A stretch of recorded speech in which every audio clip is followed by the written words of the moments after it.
What's up, guys? Welcome to my channel. And that's actually something interesting I just noticed. Like, my spirit was called to click on this one video, right? Just because the picture and the title. And it's from the movie called The Fifth Element. And that's a very famous movie with Bruce Willis. It's got, like, it's a very famous sci-fi movie. It's a pretty good movie, entertaining, good practical effects, but it's kind of interesting. I noticed that they're kind of pushing the same themes here, and I want to actually give my input on this scene here. So basically, it shows, you know, first of all, it's pushing the outer space, aliens, bullshit lie, when we're living in an enclosed realm and we're the center of everything, and that God made us special. By showing ancient Egypt, right? Or not ancient, but, well, it's showing old Egypt, and they're at an ancient Egyptian, looks like a site. Anyway, so this guy, he's like studying, and he's actually reading this part here, some kind of prophecy. When the three planets are in eclipse, the black hole like a door is open. They show a pyramid, Evil comes, a snake, spreading terror and all-seeing eyes, spirals, snake, Billy. and he says spreading chaos. But again, when the three planets are in eclipse, the black hole like a door is open. Evil comes, spreading terror and chaos. See the snake, Billy. Terror and chaos. Okay, so then he speaks to this part here. So this guy's like a some kind of holy man that he understands all this stuff, and he's trying to keep it secret. You see here these different peoples, or symbols of people, gathering together the four elements of life: water, fire, earth, air, around a fifth one.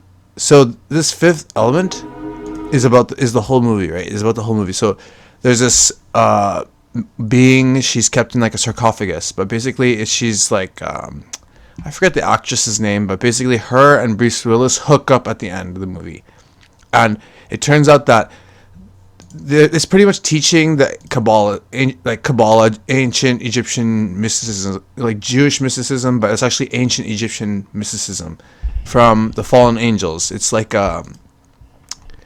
it's interesting, but it's like against God. Like, it's not what God wants, because pretty much what this is about is it's actually teaching about how the energies of life and how man can actually manipulate the energies of life and manipulate people, manipulate reality using rituals, and basically using astrology, using alchemical properties, using doing sex magic, blood spilling rituals, drawing like images on and stacking them on top of each other, because each, like, a circle represents something, like it could represent all the four elements that they believe that makes everything: fire, water, air, and earth, right? And the last fifth element is a combination of male female making love. And this is what they believe, that if you, like, pretty much this being from this heaven, right, came and he taught man forbidden knowledge, but he also taught man this like corrupt type of knowledge, that it's pretty much breaking down reality and teaching man that if we just figure out with science, basically, that magic is just very high level science, and you too, we can figure out the answers and mysteries of the universe, and we can actually become God.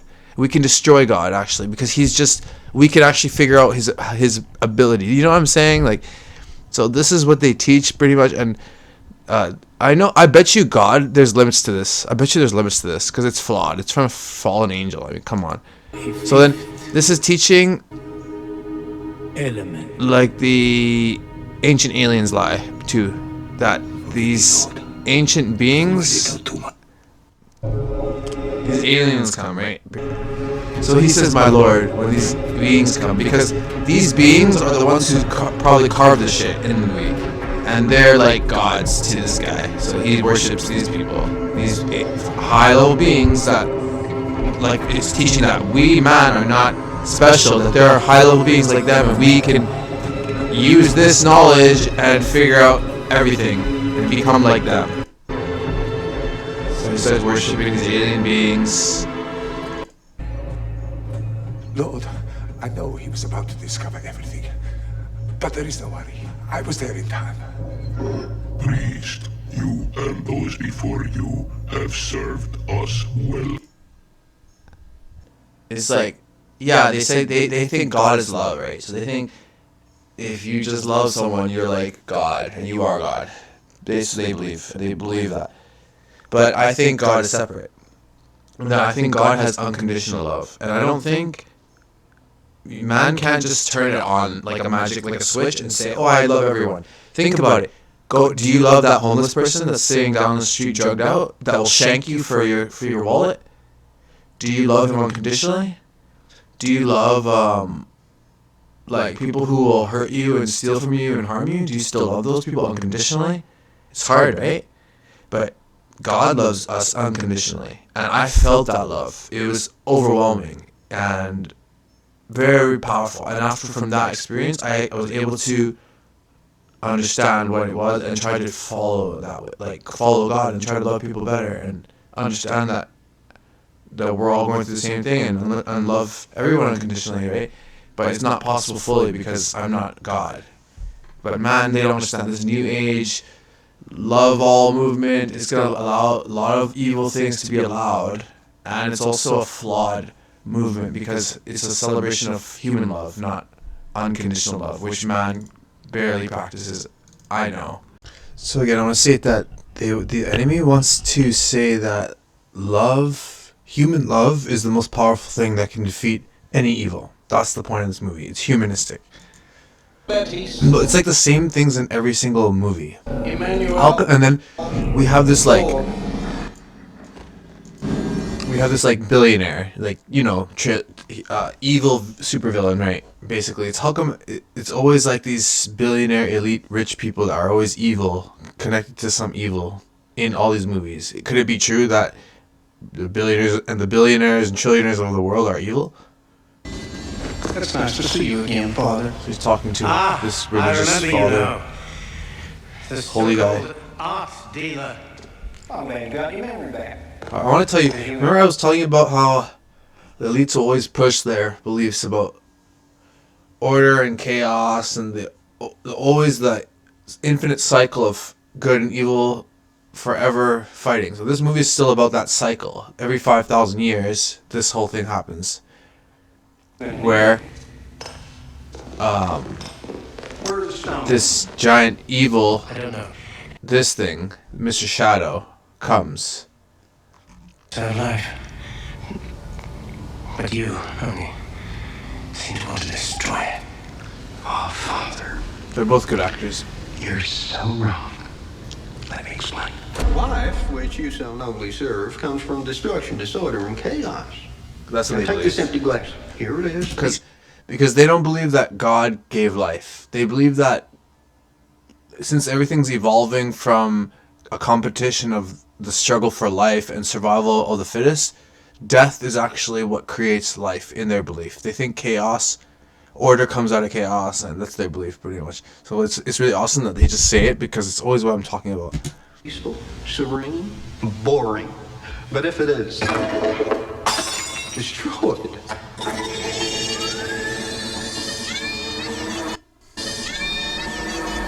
look at all these little things. So busy now. Notice how each one is useful. What a lovely ballet ensues, so full of form and color. Now, This is basically the same thing, the ancient Hindu belief that there's two gods, a god of creation and a god of destruction, and they're always in a dance with each other. And about all those pictures of their creation. constant cycle creates the dance of life, right? That's what they believe. That's wrong. technicians, engineers, hundreds It's of God people from the Bible who will be and the able devil to from feed the their Bible. children tonight, so those children can grow up big and strong and have little teeny-weeny children of their own. Sorry. Technicians, engineers, hundreds of people who will be able to feed their children tonight, so those children can grow up big and strong and have little teeny-weeny children of their own, and so on and so forth, thus adding to the great chain of life. Isn't that what always they teach? The great circle of life, right? You see, Father, That's what the Lion King's by about. creating a little destruction, A cherry. I'm in fact encouraging life. In reality, You and I are in the same business. This part's very funny. Cheers. Because God works in very mysterious ways, and it's ironic. And God is not without a sense of humor.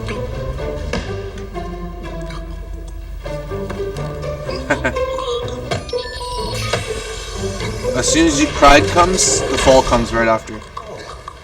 Where's the robot to pat you on the back? Or the engineer?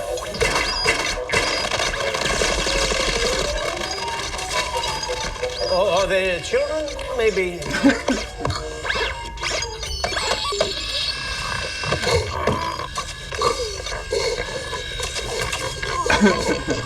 There you see now how all your so-called power counts for absolutely nothing. Exactly. How your entire empire of destruction comes crashing down, all because of one little cherry.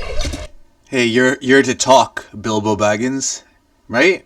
This is the same actor who had the Ring of Power that corrupted him. Remember? From Lord of the Rings 1. It's like It's like the great evil. It's pretty much like the devil in this universe, right? But it's pretty much the same thing in Doctor Strange. Doctor Strange, he's pretty much. Just search it. Doctor Strange and the Multiverse of Madness. So he's doing the 666 hand sign here. Remember, I always pointed out. He always does the 666 hand sign, the devil hand sign, and the AOK hand sign. So basically, in the first movie, he was fighting against basically the same thing, because all these sci-fi things are connected. But look, it's a cosmic force, personificating evil.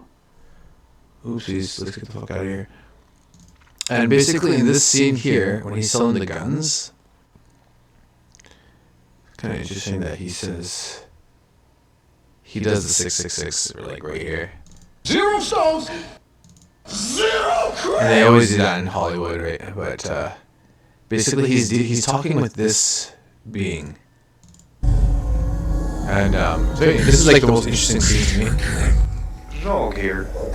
Am I disturbing you? Am I disturbing you? But it's like, basically, it's like pure evil. And I guess he's like a big time corporate like Lex Luthor. But all this guy seeks is power, right? So what he's using is evil to gain more power. But even though this sentient being, that, Mr. Shadow, even though this guy will destroy everything by helping him, this guy doesn't care because at least he get power, right? But for a long time he'll get power. He'll be living it up, right? But it's so strange to me, interesting. And then the male-female combine at the end. It's like the dualistic black and white blending.